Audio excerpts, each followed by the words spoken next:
Muy buenos días, mi nombre es Javier Montenegro. Quiero para, para el curso de SISU de presentación del Servicio Social Humanista realizar un pequeño video del aporte de la historia de las mujeres en la ciencia y la ingeniería. Para esto vamos a comenzar con la historia muy resaltada de Hipatia. Muchos la conocen, ella nació en Alejandría. Ella fue hija de Teón, el cual el papá le transmitió la importancia de tener un conocimiento oculto sobre la ciencia, la astronomía, pues él mismo era filósofo en aquel entonces, era muy renombrado, era encargado de una de las bibliotecas que recopilaba la información de aquel entonces, por lo cual Hipatía tuvo la fortuna de estar al tanto del conocimiento universal de aquella época. Ella ocupó un cargo muy político muy fuerte en aquel entonces, en esa época donde el cristianismo estaba saliendo y el paganismo, o sea, representado por Grecia, la Grecia antigua, ya estaba en decaimiento. Hubo una pequeña diferencia lamentablemente, con Hipatía, porque ella era muy influyente en la parte del paganismo, lo cual puso celoso la iglesia cristiana naciente de aquel entonces y el encargado político de aquel entonces no tuvo más remedio que dar una mala fama y destruirla, provocando su muerte por una turba de cristianos. Entonces, Hipatia fue la pionera de destacarse como la pionera en la ciencia, con papel de mujer. Ahora vamos 13 siglos más adelante en Venecia, Italia, donde Elena Cornaro se convirtió en la primera mujer en recibir un doctorado de filosofía de la universidad. Ella igual tuvo la fortuna también primero, ella nació pobre, aunque era hija ilegítima de Giovanni Battista, pero cuando ella creció, él quiso llevarla por el camino de la alta sociedad, lo cual le hizo estudiar, le hizo aprender cosas de la sociedad de aquel entonces. Sin embargo, él descubrió su talento y lo cual hizo influencia sobre ella para que, eh, por ejemplo, a los 7 años ya hablara a perfección 2 idiomas y a medida que iba creciendo ya tenía el dominio de 7 idiomas.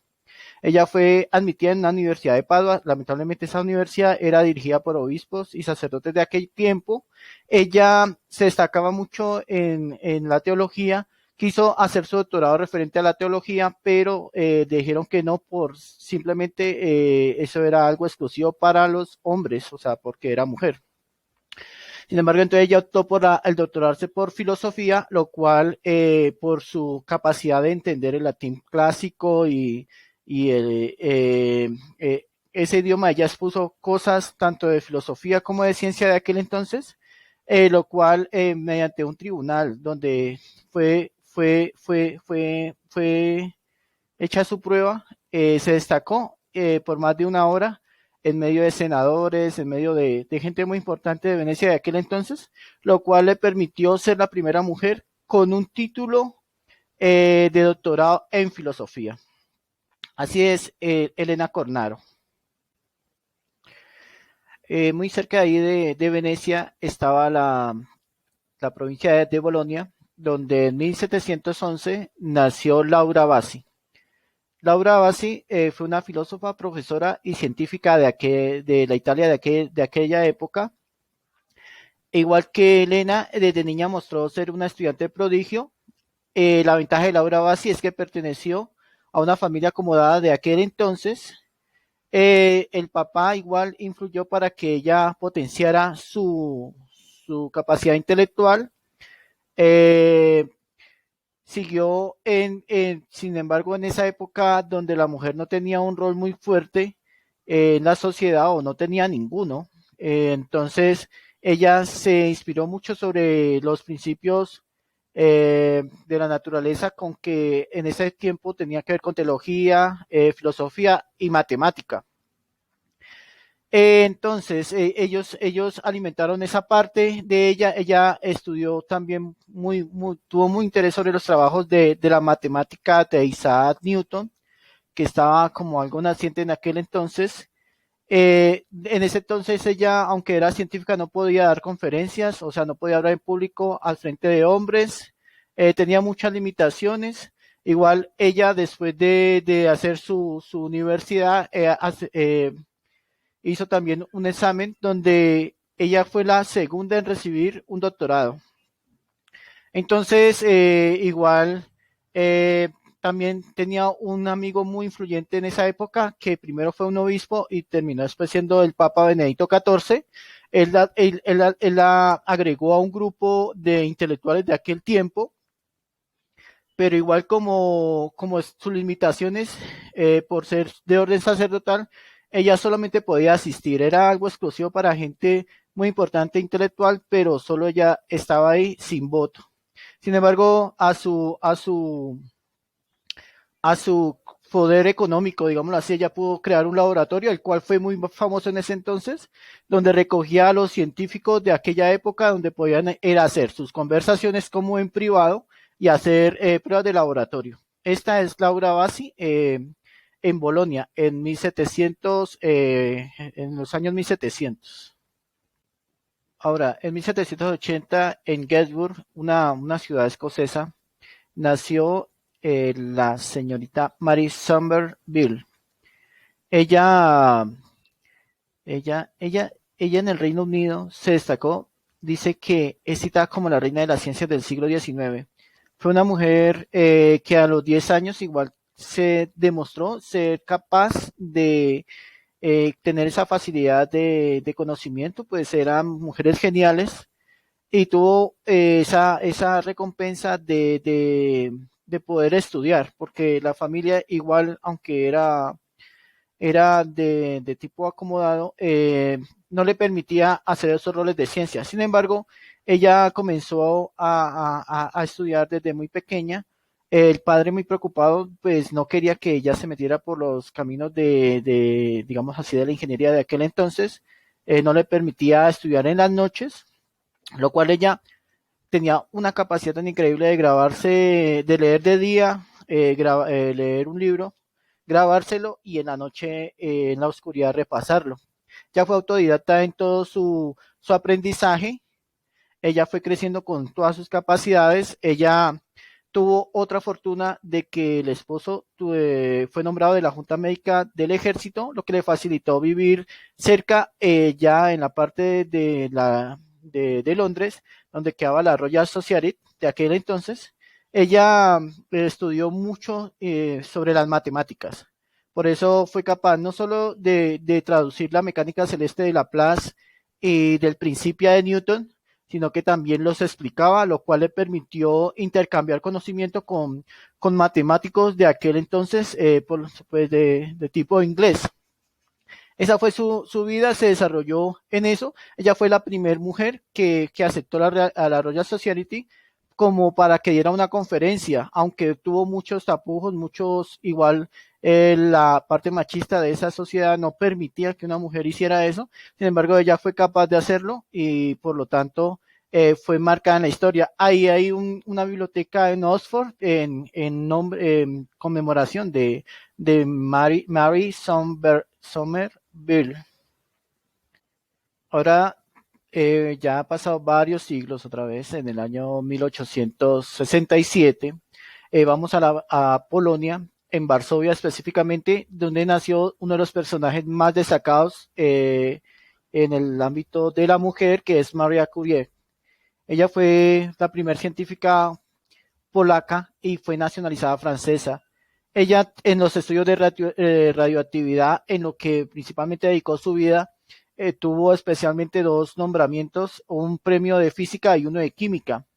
Ella fue, eh, primero tuvo una vida muy difícil por cuanto Polonia era un país que estaba sometido bajo el imperio ruso de aquel entonces, lo cual no le permitía a las universidades desarrollar mucho conocimiento, pero existían unas universidades clandestinas donde era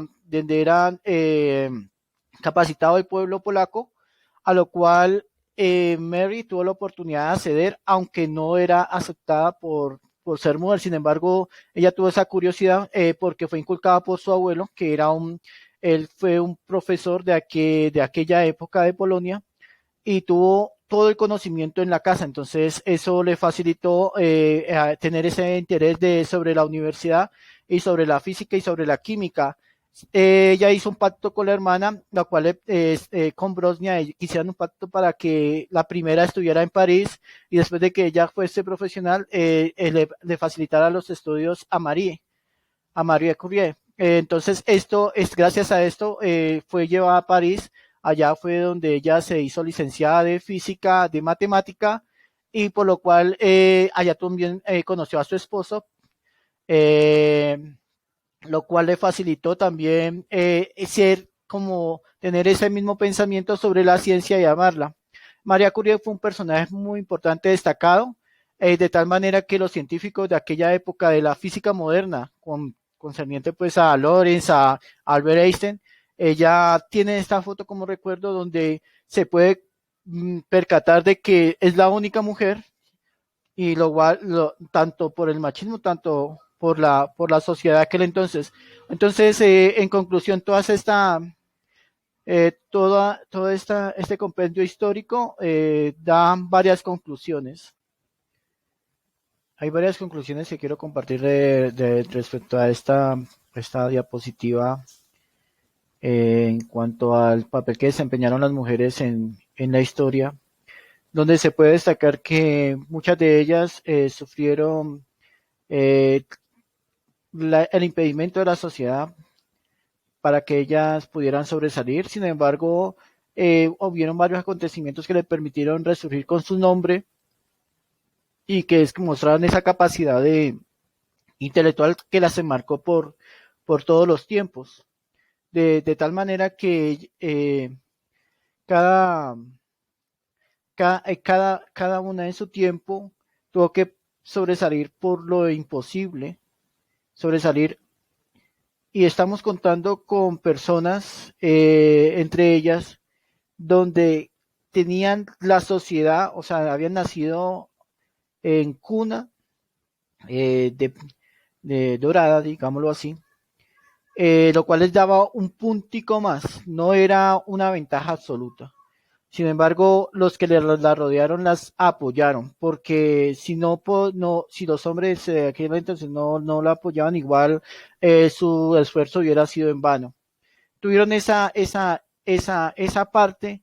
Sin embargo, como María Curie lo destaca, no es que se les diera un trato especial para que ellas pudieran sobresalir, sino que su propia genialidad, su propio pensamiento, su propia forma de ser crítica, les permitió que sobresaltara todos esos límites casi imposibles, porque si para los hombres era algo que no era tan común, ahora para una mujer era algo debidamente imposible de obtener. Esto muestra la capacidad que tiene la mujer, y que es no igual en ciertos momentos, sino más sobresaliente que los mismos hombres. Esto ha mostrado que a nivel de la historia, estos personajes tengan ese renombre debido a su obra en vida, de su trabajo, de su dedicación y de su forma de ser. Mi nombre es Javier Montenegro, y esta es una presentación de 5 mujeres geniales en la historia, presentado para la UNAP.